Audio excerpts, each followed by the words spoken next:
Welcome back to Nick Lenz Comic Corner, Classic / Non-Classic. This is episode number 872 and Doubleshot number 766. Like I said in last episode, 2 DC trades. First up it is Injustice Gods Among Us, Year 2, Volume 2, collecting the first 6 issues of this 12-issue maxi series. Picks up like 1 year after the events of Year 1, pretty much like the following year.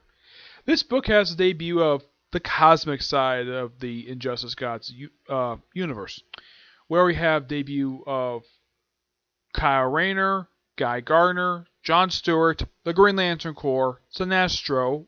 Well, Sinestro makes his first chronological appearance, even though his first actual appearance is the Injustice video game. And I think that's it. Yeah, the book opens with first it opens with Black Canary working with Green Arrow, saving his butt when he's in a bar.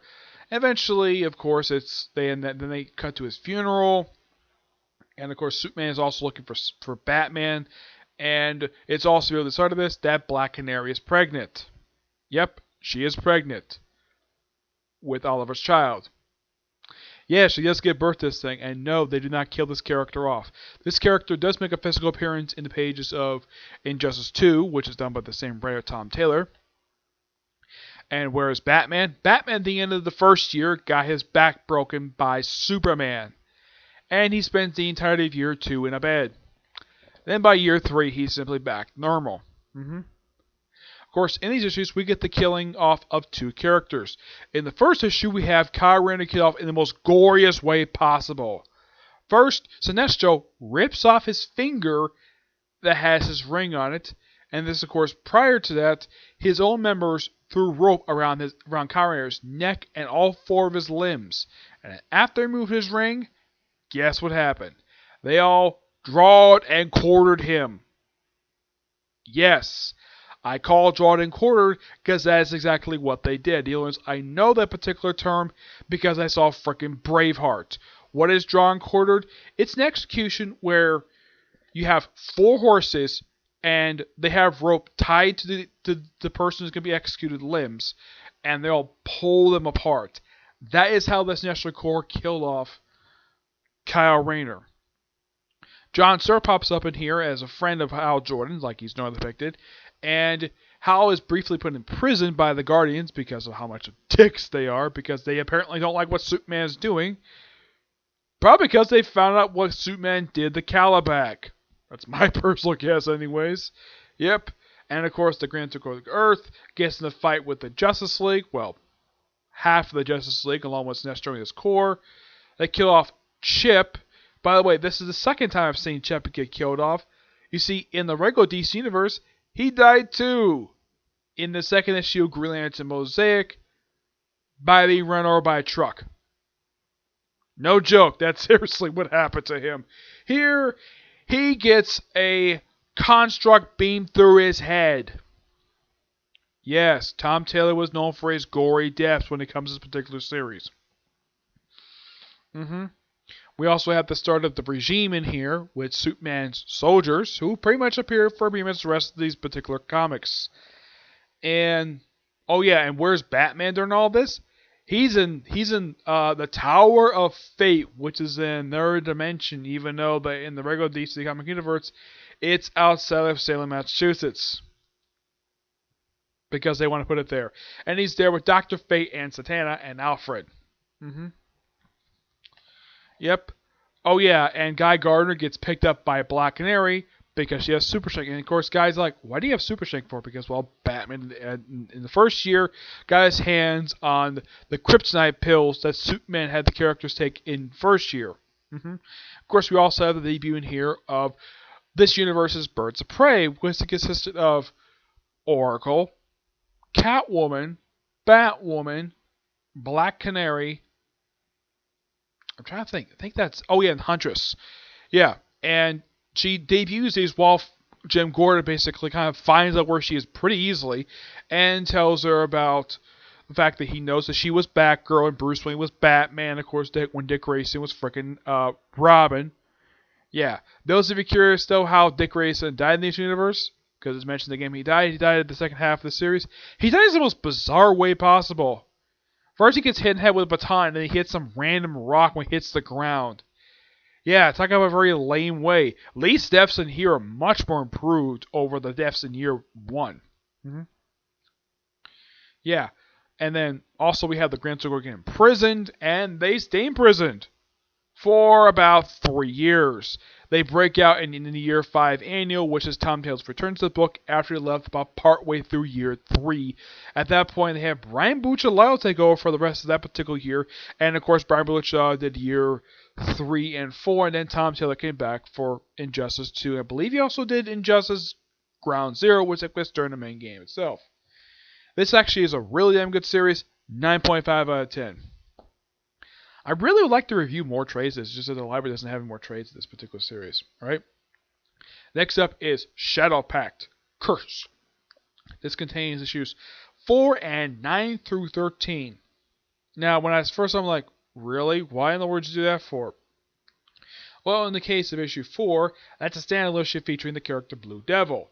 Now, those of you curious though, what the heck is Shadowpact? It's a group consisted of... Now, you see Etrigan Demon? Yeah, he's not a member of the group, but he's there. We have Blue Devil. He's a creation of Jerry Conway. We have Nightshade. This is how she looked in 2000, so I don't think she's actually returned in New 52. No, I don't think so. We have this character Nightmaster, who's lead of the group. We also have Ragman, the Enchantress, and Detective Chimp. By the way, Detective Chimp is part of Justice League Dark now. Yeah, the Shadowpact themselves, their job is to act like DC's Defenders. Well, DC's concept of Defenders. Basically about supernatural threats, and of course this group was the immediate predecessor to the original Justice League Dark came up in 2011. I believe that, yeah, Peter Mulligan created that group. Yeah. Yeah, and of course they about Etrigan Demon, who apparently stabs Nightmaster with his own sword. Now, I should point out that of all these characters, a lot of them are pretty somewhat known by the comic community. Nightmaster is not that well known. Enchantress and of course Nightshade, they're known due to appearances on the page of Suicide Squad. Though in the case of Enchantress, is also known for appearing in the Suicide Squad movie, which is a somewhat inaccurate portrayal of her character. Ragman, on the other hand, he is somewhat of a known character. Of course, he's also known for appearing on the TV show Arrow for 1 season. Though he's pretty accurate to his comic counterpart, except he's part of Haven Rock instead of Gotham City. Yep. Blue Devil is not that known, but he is somewhat known. But I would say of all these characters, the only ones that are well known are Etrigan, Enchantress, and Detective Chimp. And those of you curious though, who created Nightshade? She's actually a creation of the late Steve Ditko. Yep, that's who created her. Yeah, first popped up in a story for Captain Atom back when she was in Charlton Comics. She has since been part of the Suicide Squad over the years since the 80s, and currently have no idea what she's up to. And of course we have... Now how did this group first form? They first formed in the pages of Day of Vengeance, which was a miniseries done by Jeff Johns. Yep. There was also Day of Judgment. Of course, Day of Judgment, that was also done by Jeff Johns, but that was mainly just to set up a new Spectre series, which was done by Jane DeMatteis. This book was set up with the page of Day of Vengeance, was basically also featured the Spectre going on a rampage. Of course, that book was a tie into Infinite Crisis. This book was written by Bill Willingham, who wrote the entire series. The issues in here are drawn by Tom Durunk and Steve Scott. Yeah. This is one fantastic set of stories, and I do recommend this if people are fans of DC's supernatural side. Yep. I'm trying to think, was anything else I forgot? No, I can't really think. Well, the whole thing with Etrigan here, he has a fight over Blue Devil, over the little factor of them. Who is new rhymer? Because Etrigan used to rhyme in the original comic. When he first showed up, I read the original Demon series, and yeah, he rhymed. And Blue Devil, no, not really. He doesn't rhyme, even though he made his debut 10 years after Etrigan did. Blue Devil made his debut in the pages of Firestorm. Yes.